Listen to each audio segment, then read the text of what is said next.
had always felt content with my life, earning a steady income, managing things well, and living a comfortable routine, until one day, everything changed. Out of nowhere, my credit card company called to alert me about a $91,000 charge. I was stunned. I had no idea what this transaction was. Without hesitation, I froze the payment. Around the same time, my husband Jason, who was away on a trip, called me multiple times. Despite the overwhelming situation, I took control of it. At 31, I'm a manager at my company. Jason, also 31 and my college sweetheart, and I had been married for 2 years. While many of our friends had left their jobs after marriage, I chose to stay in mine. I actually earn more than Jason, which sometimes makes me uneasy about our future, especially with the inconsistency of his income.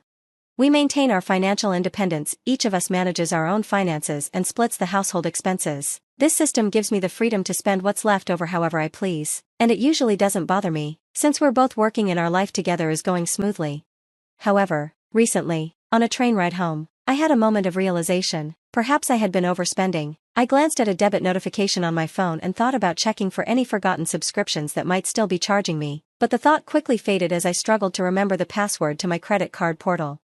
Sorting this out seemed daunting, especially with the difficulty of reaching the help center. Their hours are from 8 a.m. to 6 p.m. on weekdays, right when most people are at work, and the wait times during lunch hours are unbearable. Still, I reassured myself that if a significant issue arose, like a charge over $40,000, the call center would contact me. This made me somewhat complacent about calling them myself.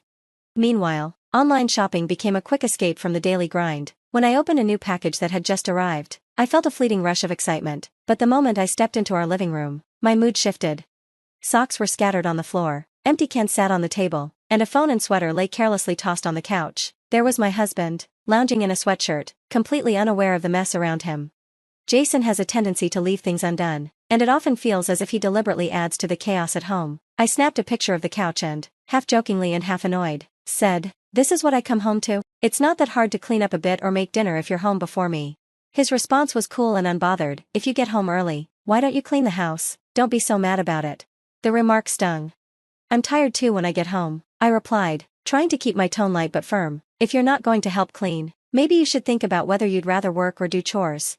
"Please, just drop it," he said, dismissively, repeating it twice, signaling his annoyance without even acknowledging my frustration. I shot him a stern look, but he was too engrossed in his phone to notice. It felt unfair that I was carrying the weight of both the chores and work. Was I being unreasonable? I wasn't sure, but I feared that confronting him would only make him more indifferent to the state of our home.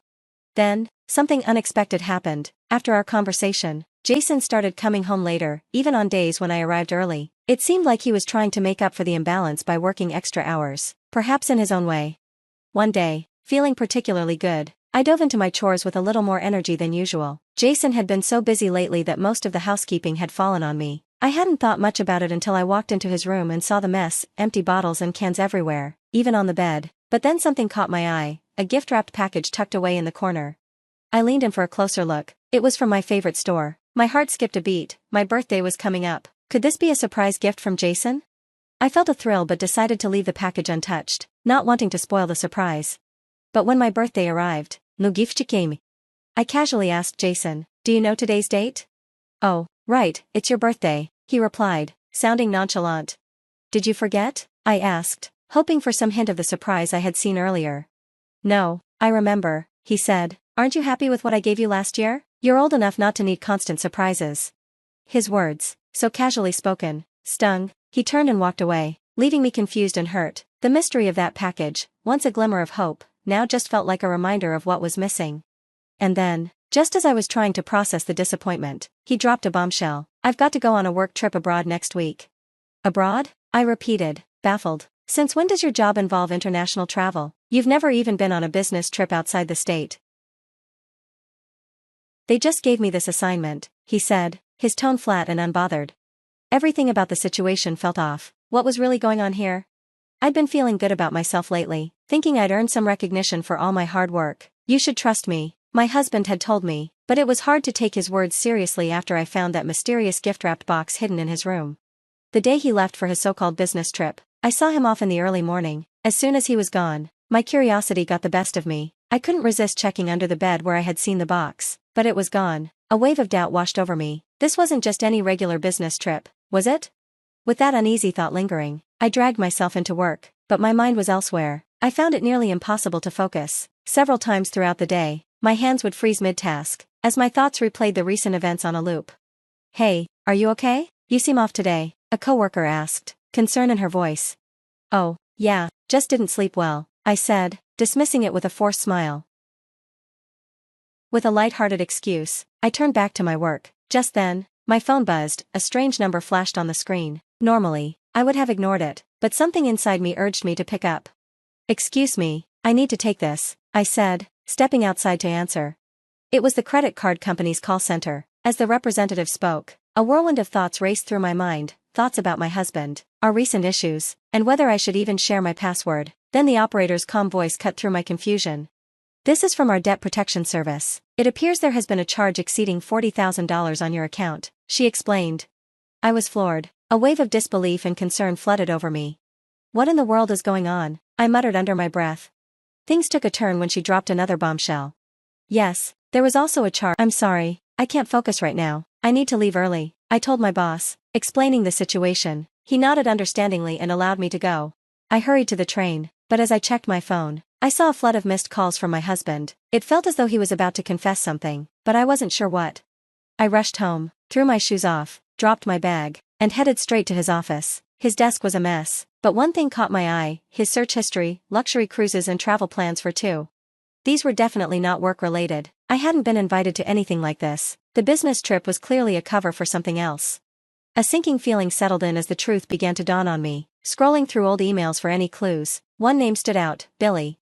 "What the hell is this?" I muttered, my anger building. I wanted to slam my fist on the desk in frustration but forced myself to keep digging for concrete proof of whatever was going on. My phone kept ringing, the calls relentless.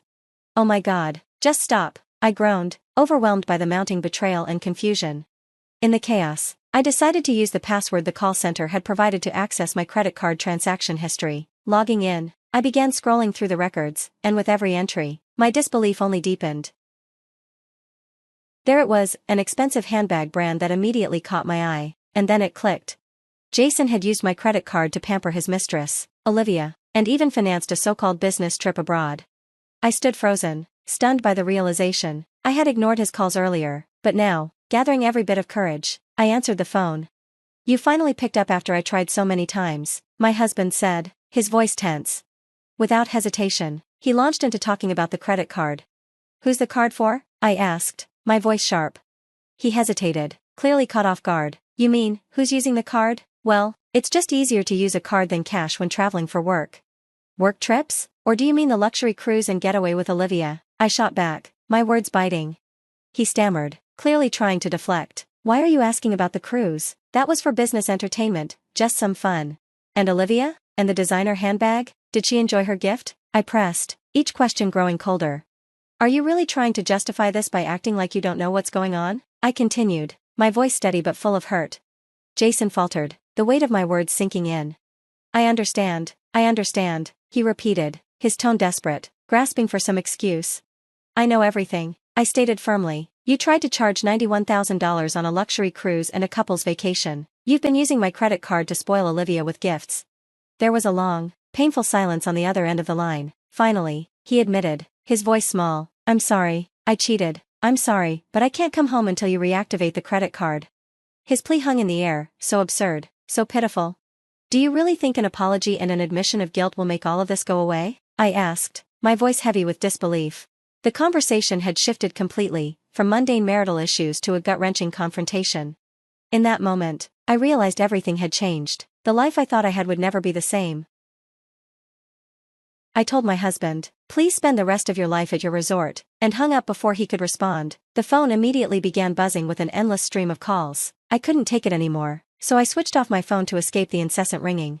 A few moments later, an email notification popped up. My husband's return flight was scheduled for noon. 5 days later. That gave me just enough time to take control of the situation and sort everything out before he could come back. The next day, I started clearing out his belongings from the house. On day 2, I found the courage to tell my in-laws everything, the proof of his infidelity and the misuse of our finances. They were shocked, horrified, and apologetic. By the end of our conversation, they had promised to support me in getting a divorce, ensure I would receive $2 million in alimony, and help recover the money my husband had squandered. As the day of his return drew near, I received a call from my in-laws in the early evening. They confirmed that they had filed the divorce papers. Surprisingly, Jason had only taken a credit card with him, leaving the rest of our finances untouched. However, the woman he was with had given him $91,000. Enraged, she changed her flight and left for Singapore before him, without him even knowing. I couldn't help but wonder why she hadn't just taken his plane ticket and visa, leaving him stranded.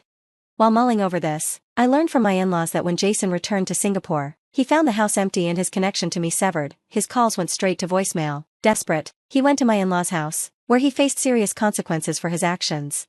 The final step was filing the divorce papers. Jason had dug himself deeper into trouble, and the fallout didn't stop with our separation. The woman he had been with was now demanding the $91,000 she had given him. After repaying the money, my in-laws imposed strict conditions on him. It was like he was a teenager again, under house arrest, with a 15-hour curfew and constant monitoring by his family, making sure he paid off the money he owed. In the midst of all of this, I took legal action myself, filing a $115,000 claim against the woman who had been involved in the affair. With my in-laws' help, I gathered the necessary evidence to pursue her financially. Once the claim was filed, it felt like the last piece of this painful puzzle had fallen into place. It was a long, grueling process, but when the claim went through, I felt a sense of closure. The legal side of things was resolved, and I could finally focus on moving forward. When I returned to work the next day, my colleagues and bosses greeted me with surprising warmth and concern. Many had heard about what I'd been through, and their kindness was overwhelming. "Hey, are you okay? If you want to talk about anything, I'm here," one of my coworkers said gently. Their support was comforting. I smiled and replied, "Thank you, I'm doing all right, just trying to get back into the swing of things. Maybe we can grab a drink after work? I'd really appreciate the company." It felt good to make plans, to look forward to simple moments of joy.